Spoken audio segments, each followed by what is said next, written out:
Amitabh ಬೇಡಿಕೊಂಡ್ರು doctor Raj ನಟಿಸಲಿಲ್ಲ. ಆದ್ರೂ ಕೂಲಿ ಚಿತ್ರದಲ್ಲಿ ಅಣ್ಣವರು ಇದ್ದಾರೆ. ಜಗತ್ತಿನಲ್ಲಿ ಕೆಲವೊಂದು ಸೋಜಿಗಳು ನಡೆಯುತ್ತಲೇ ಇರುತ್ತವೆ. ಇದು ದೇಶ, ಕಾಲ ಹಾಗೂ ವ್ಯಕ್ತಿಗಳು ಹೀಗೆ ಎಲ್ಲದರ ವಿಷಯದಲ್ಲೂ ನಿಜ. ಹಿಂದಿಯ ಕೂಲಿ ಸಿನಿಮಾದಲ್ಲಿ ಸ್ವತಃ ಅಮಿತಾಬ್ ಬಚ್ಚನ್ ಕೇಳಿಕೊಂಡ್ರು ನಟಿಸಲು ಡಾಕ್ಟರ್ ರಾಜ್ಕುಮಾರ್ ಒಪ್ಪಲೇ ಇಲ್ಲ. ಬೆಂಗಳೂರಿನ ಸೆಂಟ್ರಲ್ ರೈಲ್ವೆ ಸ್ಟೇಷನ್ ನಲ್ಲಿ ಅಮಿತಾಬ್ ಬಚ್ಚನ್ ನಟನೆಯ ಕೂಲಿ ಸಿನಿಮಾ ಶೂಟಿಂಗ್ ನಡೀತಿತ್ತು. ಅದೇ ಸ್ಥಳದಲ್ಲಿ ಅಕ್ಕಪಕ್ಕ ಡಾಕ್ಟರ್ ರಾಜ್ಕುಮಾರ್ ಸಿನಿಮಾ ಶೂಟಿಂಗ್ ಕೂಡ ನಡೀತಾ ಇತ್ತು. ಅಲ್ಲಿಗೆ ಬಂದ ಅಮಿತಾಬ್ ಬಚ್ಚನ್ ಅವರು ತಮ್ಮ ಚಿತ್ರದಲ್ಲಿ ಗೌರವ ಪಾತ್ರದಲ್ಲಿ ನಟಿಸುವಂತೆ ಅಣ್ಣವರನ್ನ ಕೇಳಿಕೊಂಡ್ರು.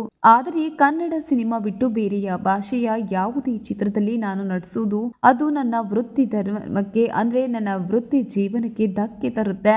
ಆದ್ದರಿಂದ ದಯವಿಟ್ಟು ಬೇಸರ ಮಾಡ್ಕೊಳ್ಬೇಡಿ ಅಂತ ಹೇಳಿ ಡಾಕ್ಟರ್ ರಾಜ್ಕುಮಾರ್ ಅವರು ನಯವಾಗಿ ತಿರಸ್ಕರಿಸಿದ್ರು. ಬೆಂಗಳೂರಿನ ಬಹಳಷ್ಟು ಕಡೆ ಅಮಿತಾಬ್ ನಟನೆಯ ಕೂಲಿ ಸಿನಿಮಾ ಶೂಟಿಂಗ್ ನಡೀತಿತ್ತು. ಅದೇ ಸ್ಥಳದಲ್ಲಿ ಅಕ್ಕಪಕ್ಕ ಡಾಕ್ಟರ್ ರಾಜ್ಕುಮಾರ್ ಸಿನಿಮಾ ಶೂಟಿಂಗ್ ಕೂಡ ನಡೀತಿತ್ತು.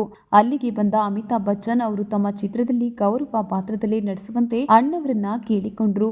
ಆದರೆ ಕನ್ನಡ ಸಿನಿಮಾ ಬಿಟ್ಟು ಬೇರೆ ಭಾಷೆಯ ಯಾವುದೇ ಚಿತ್ರದಲ್ಲಿ ನಾನು ನಟಿಸುವುದು ಅದು ನನ್ನ ವೃತ್ತಿ ಜೀವನಕ್ಕೆ ಧಕ್ಕೆ ತರುತ್ತದೆ.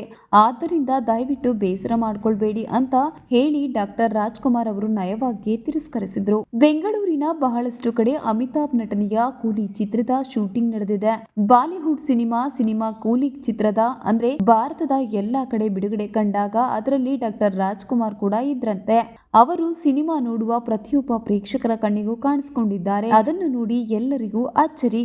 ಈ ಸುದ್ದಿ ಅರೆ ಕ್ಷಣದಲ್ಲಿ ಬಹಳಷ್ಟು ಕಡೆ ಹಬ್ಬಿತ್ತು. ಅರೆ ಅಣ್ಣವರು ಹಿಂದಿ ಚಿತ್ರದಲ್ಲೇ ನಟಿಸೋದಿಲ್ಲ ಅಂತ ಹೇಳಿ ಮತ್ತೆ ನಟಿಸಿದ್ಯಾಕೆ ಅಂತ ಹಲವರು ಅಚ್ಚರಿಗೊಂಡಿದ್ರು. ಆದರೆ ಅಲ್ಲಿ ಆಗಿದ್ದೇ ಬೇರೆ ನೋಡಿ. ಕೂಲಿ ಚಿತ್ರವನ್ನ ಬೆಂಗಳೂರಿನಲ್ಲಿ ಶೂಟಿಂಗ್ ಮಾಡುವಾಗ ಆ ಚಿತ್ರದ ನಿರ್ದೇಶಕರು ಉದ್ದೇಶ ಪೂರ್ವಕವಾಗಿಯೇ ಸೆರೆ ಹಿಡಿಸಿದ್ದಿರೋ ಅಥವಾ ಬೈ ಮಿಸ್ಟೇಕ್ ಆಗಿತ್ತೋ ಒಟ್ನಲ್ಲಿ ಡಾಕ್ಟರ್ ರಾಜ್ಕುಮಾರ್ ನಟನೆಯ ಹೊಸ ಬೆಳಕು ಹಾಗೂ ಜೇಡರ ಬಲೆ ಪೋಸ್ಟರ್